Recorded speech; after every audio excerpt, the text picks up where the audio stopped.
मरियम नवाज की चंद सहाफ़ियों से एक गैर रस्मी मुलाकात हुई। उसमें मैं भी शामिल था, मेरे साथ भी उनकी मुलाकात हुई। मैंने उनसे ये सवाल किया कि क्या आप अब अपना तर्जुमान तब्दील करने जा रही हैं या तब्दील करेंगी। हमने आपको और शहबाज शरीफ को इकट्ठे एक हॉल के अंदर इकट्ठे नहीं देखा। उसी हॉल में आके मियाँ जावेद लतीफ़ साहब भी बैठे हुए थे। तो मैंने मियाँ जावेद लतीफ़ के बारे में पूछा। मैंने कहा जी मियाँ जावेद लतीफ़ साहब यहाँ पे सामने बैठे हुए हैं, जो इनको शो कॉज नोटिस जारी किया गया था मियाँ जावेद लतीफ़ को, उसका उन्होंने जवाब दे दिया।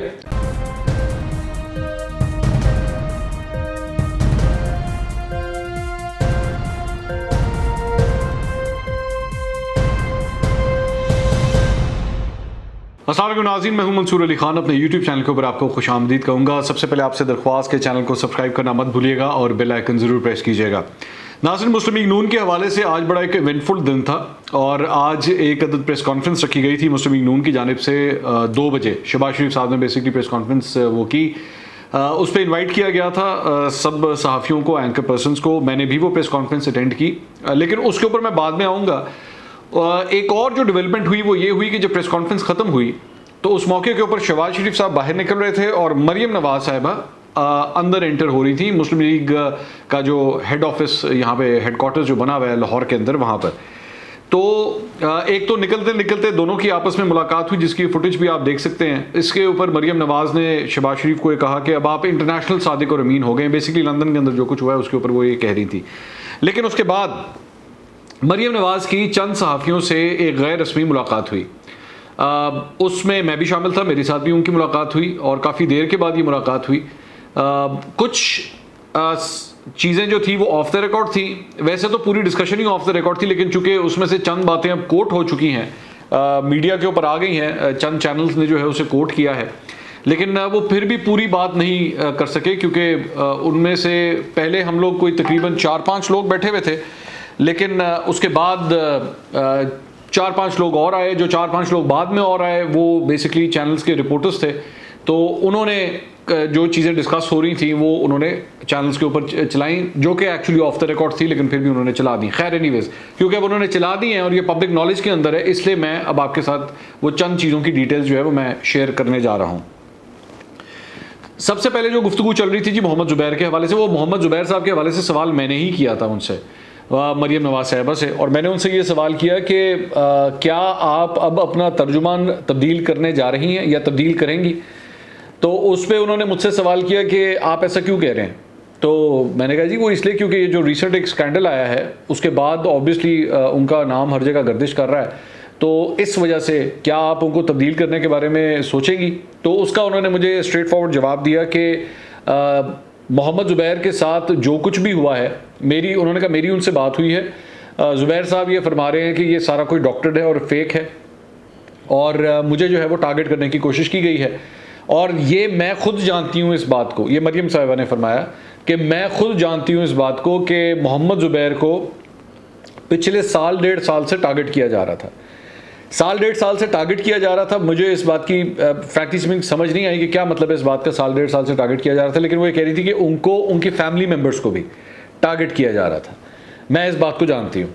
तो इसलिए मेरे लिए तो ज़्यादा जो बड़ा कंसर्न है, ये उन्होंने फरमाया कि मेरे लिए जो ज़्यादा बड़ा कंसर्न है वो तो ये है कि उनकी प्राइवेसी को जो है वो इन्वेड करने की कोशिश की गई है, या एक प्राइवेट जो वाक़या है उसे जो है वो गलत तरीके से उसको जो है तशहीर उसकी की गई। बहरहाल what at the end of the day what she meant was कि जी मोहम्मद ज़ुबैर साहब को किसी सूरत तब्दील नहीं किया जाएगा और मोहम्मद ज़ुबैर जो है वो तर्जुमान का किरदार अदा करते रहेंगे। अच्छा, बाय द वे आज मेरी मोहम्मद ज़ुबैर साहब से भी बड़ी डिटेल से बात हुई है और तकरीबन कोई 20-25 मिनट की तवील गुफ्तगू हुई है मेरी उनके साथ। अगला वीलॉग जो है मैं उसके ऊपर करूंगा और मैं आपको बताऊंगा कि इसके ऊपर अब लेटेस्ट डेवलपमेंट क्या हो रही है और ज़ुबैर साहब से मेरी क्या गुफ्तगू हुई है। मैं आपको वो उसकी डिटेल भी शेयर करूंगा। अच्छा, दूसरे कुछ और इंपॉर्टेंट पॉइंट्स जो मरियम नवाज के साथ डिस्कस हुए, उसमें एक मामला जो था वो शहबाज शरीफ साहब के हवाले से भी था कि मैंने उनसे ये सवाल किया कि जी आप जो है वो क्या अभी तक हमने आपको और शहबाज शरीफ को इकट्ठे एक हॉल के अंदर इकट्ठे नहीं देखा, किसी फंक्शन में हमने इकट्ठे नहीं देखा। आज भी वो प्रेस कॉन्फ्रेंस करके बाहर निकल रहे थे और आप अंदर एंटर हो रही थी। मुलाकात बेशक हुई है दोनों की, उसमें कोई शक नहीं है, और बड़े लग इस तरह ही रहा था कि बड़े अच्छे कॉर्डियल तरीके से मुलाकात हुई है। और बल्कि हॉल के अंदर जाके जो है वो हमजा शहबाज और मरियम नवाज दोनों इकट्ठे बैठे हुए थे, दोनों ही उस मीटिंग को जो है वो अटेंड कर रहे थे। लेकिन शहबाज शरीफ के साथ जो है वो ये मीटिंग क्यों नहीं होती, इकट्ठे क्यों नहीं करते।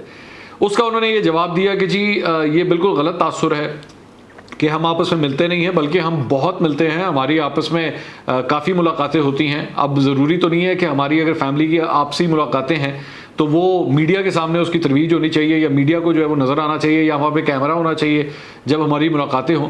दूसरी बात ये एक उन्होंने जिक्र किया कि जी मेरे बेटे का अभी जब निकाह हुआ था तो इस मौके पे मेरी तरफ से, मेरे यहाँ पे फैमिली से जो मेरे अपने ब्लड रिलेशंस हैं उसमें तो सिर्फ या तो ये शहबाज शरीफ साहब थे या हमजा शहबाज थे, यही लोग थे आसपास, और तो मेरी कोई फैमिली थी नहीं। तो ये किस तरह हो सकता है कि मैं अपनी फैमिली से ना मिलूँ। और बल्कि इस मौके के ऊपर मुझे एक और बात भी याद आ गई कि उन्होंने अपने ये जो साहबजादे हैं जिनका अभी निकाह हुआ है उनके हवाले से भी एक सवाल किया गया कि क्या उनको भी पॉलिटिक्स में आना है, क्या वो भी पॉलिटिक्स में आने वाले हैं। तो उसका उन्होंने जवाब दिया कि फ़िलहाल जो है वो अपने जो लॉ की डिग्री है उसके आखिरी साल के अंदर है वो, और जब वो वहाँ से फारिग होंगे तो या तो वो लॉ प्रैक्टिस के अंदर आ जाएंगे या वो कारोबार करना शुरू करेंगे, ये उनका फ़ैसला है। लेकिन अभी तक सियासत में आने के हवाले से जो है फ़िलहाल किसी किस्म का कोई फ़ैसला नहीं किया गया। अच्छा, उसके बाद मैंने वहाँ पे उनसे एक और सवाल ये किया, क्योंकि उसी हॉल में आके मियाँ जावेद लतीफ़ साहब भी बैठे हुए थे।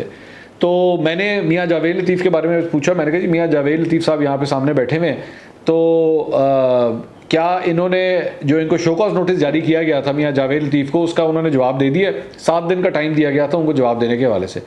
तो उन्होंने कहा कि ये एक कोई इतना बड़ा इशू नहीं है, एक छोटा सा इशू है, और पार्टीज़ के अंदर जो हैं वो अपने कारकुनों को, अपने वर्कर्स को और अपने जो पार्टी के ओहदेदार होते हैं उनको इस तरह के शो कॉज नोटिस आते रहते हैं, तो ये दे देंगे जवाब। वो सामने बल्कि बैठे हुए थे, जिस जगह पे गुफ्तगू हो रही थी वो सामने मियाँ जावेद लतीफ़ साहब बैठे हुए थे। तो उन्होंने कहा कि कोई ऐसी बात नहीं है। अच्छा, फिर उसके बाद एक सवाल हुआ नवाज शरीफ साहब की वतन वापसी के हवाले से। तो उन्होंने कहा कि जी नवाज शरीफ की वतन वापसी के हवाले से जो है वो अभी तक मैं तो चाहूँगी कि उनकी जल्द अज जल्द वापसी हो। और मैंने फिर उनसे सवाल किया, मैं कहा जी मियाँ जावेद लतीफ़ साहब सामने बैठे हुए हैं, इन्होंने तो कहा था कि इसी साल जो है वो उनकी वापसी हो जाएगी। तो उन्होंने कहा मैं भी यही चाहती हूँ कि उनकी इसी साल वापसी हो जाए, लेकिन ज़ाहिरी बात है उनकी हेल्थ कंडीशन जो है अगर इस बात की इजाज़त देगी तभी नवाज शरीफ साहब की जो है वो वापसी होगी। अच्छा, उसके बाद एक और सवाल जो है वो किया गया, मैंने उनसे सवाल किया इलेक्शन के हवाले से कि ईवीएम के ऊपर जो है वो इलेक्ट्रॉनिक वोटिंग मशीन के ऊपर जो है वो क्या आपकी पार्टी टस से मस होने का इरादा रखती है या नहीं रखती।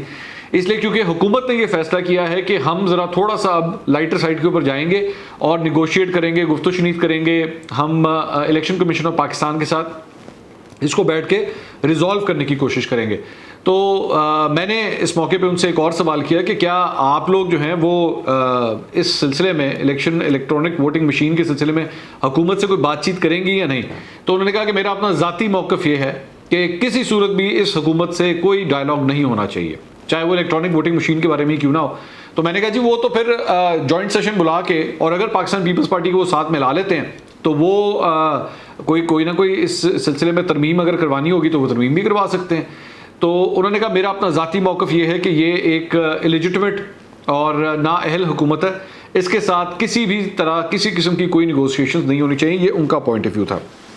तो ये तो वो सारी बातें थी जो ज़ाहिर बात है कोर्ट हो सकती थी। कुछ ऐसी बातें हैं जो मरीम नवाज़ ने जो है वो जो की और वो ऑफ द रिकॉर्ड थी, वो मैं उसको ज़ाहिर बात है मैं इस चीज़ का ख्याल रखूँगा कि चूँकि वो ऑफ द रिकॉर्ड गुफ्तगू थी तो वो मैं उससे तो कम से कम कोर्ट नहीं करूँगा। लेकिन एक बात जो प्रेस कॉन्फ्रेंस के हवाले से थी, शहबाज शरीफ साहब ने आज जो प्रेस कॉन्फ्रेंस की, तवील प्रेस कॉन्फ्रेंस की, बड़ी डिटेल से उन्होंने उसका जिक्र किया। उसके अंदर उन्होंने वो डॉक्यूमेंट भी शेयर किया जो कल मैंने आप लोगों को दिखाया था। मैंने कहा था कि एक्सक्लूसिवली इस वक्त सिर्फ मेरे पास है। आज उसको उन्होंने जो उसी डॉक्यूमेंट को उन्होंने पब्लिक भी कर दिया, क्योंकि वो डॉक्यूमेंट जो है वो एक पर्टिकुलर डॉक्यूमेंट ये बात साबित करता है कि इस इन्वेस्टिगेशन में शहबाज शरीफ से भी सवाल जवाब किए जा रहे थे, और पूरा एक लेटर लिखा गया था सलमान शहबाज को इस सिलसिले में, और कहा गया था कि जी आप अपने वालिद साहब से जो है इसकी अप्रूवल लें और उनसे कहें कि हमें कंसेंट दें कि हमें ये फ़लाँ डॉक्यूमेंट्स चाहिए। और एक बात जो प्रेस कॉन्फ्रेंस के अंदर साबित हुई वो ये हुई कि एक उस पेपर के अंदर लिखा हुआ है कि जी मिस्टर मुसर्रत ने जो है वो आपको तकरीबन कोई 60,000 पाउंड गालबन है या पता नहीं 23,000, मुझे एग्जैक्ट अमाउंट, बल्कि ये पेपर यहीं पे पड़ा हुआ है, उसमें मुसर्रत साहब के हवाले से ये लिखा हुआ था हाँ कि उन्होंने 60,000 तकरीबन 59,993 पाउंड जो हैं वो भी इस फ्लैट की खरीदो फरोख्त के अंदर जो उनकी भी बीच में कंट्रीब्यूशन थी, तो उसकी भी तफसीलात दें। तो सवाल उनसे प्रेस कॉन्फ्रेंस में किया गया कि क्या ये वही अनिल मुसरत हैं जो इमरान खान साहब के भी दोस्त हैं? तो उन्होंने कहा जी ये वही अनिल मुसरत हैं जिन्होंने मेरी इस ट्रांजैक्शन के अंदर भी जो है वो पार्टिसिपेट किया था। तो फिर मैंने उनसे ये सवाल किया कि क्या इस अनिल मुसरत से आप लोगों ने इनका कांटेक्ट वगैरह दिया? तो अनिल मुसरत ने जाहिर बात है क्या नेशनल क्राइम एजेंसी को आपके हक में बयान दिया है? तो उन्होंने कहा कि जी अगर मेरे हक में ना दिया होता तो क्या आज हमारे लिए ये फैसला आता? तो इस बात से फिलहाल ये लगता है कि अनिल मुसरत जो इमरान खान साहब के दोस्त हैं, उन्होंने शहबाज शरीफ के हक में जाके नेशनल क्राइम एजेंसी के अंदर अपना बयान रिकॉर्ड कराया है। बेस से ये बात साबित होती है। दूसरी बात ये, इस सारी पूरी प्रेस कॉन्फ्रेंस के अंदर चाहे बात अगर आप करें क्या इससे क्या निकलेगा, मेरा ख्याल में मुस्लिम लीग नून इसको लंदन से आने वाले ये जो भी ऑर्डर आया है इसको इसी तरह इसको एफिलिएट करेगी कि जी हमारी सब जो है वो हमारी जान खलासी हो गई है और हम लोग सुरखरू हो गए हैं। लेकिन जब बात आएगी पाकिस्तान की तो वो इसके ऊपर ये पॉइंट ऑफ व्यू लेंगे कि जी पाकिस्तान में जितनी भी अदालतों में जो कुछ भी हो रहा है वो सारा का सारा एक्चुअली एक विच हंट है, वो सारा का सारा सिर्फ और सिर्फ इंतकाम है और वो सारा का सारा एक नया बुनियादी गठजोड़ है। वो उसको इस तरह इसको लेंगे।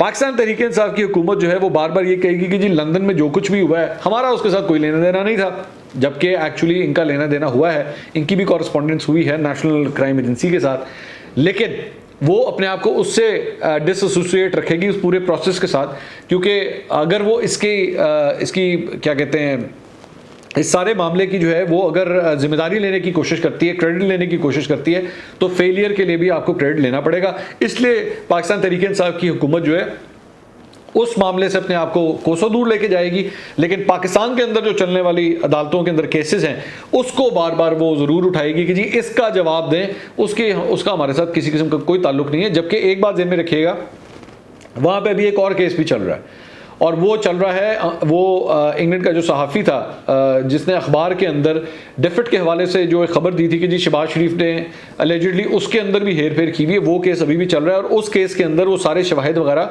वो इन्होंने शहजाद साहब ने जो हैं वो शहजाद अकबर साहब ने उसके अंदर जमा कराए हैं, उनको दिए थे उस सहाफ़ी को, और वो कोटेड हैं उस खबर के अंदर।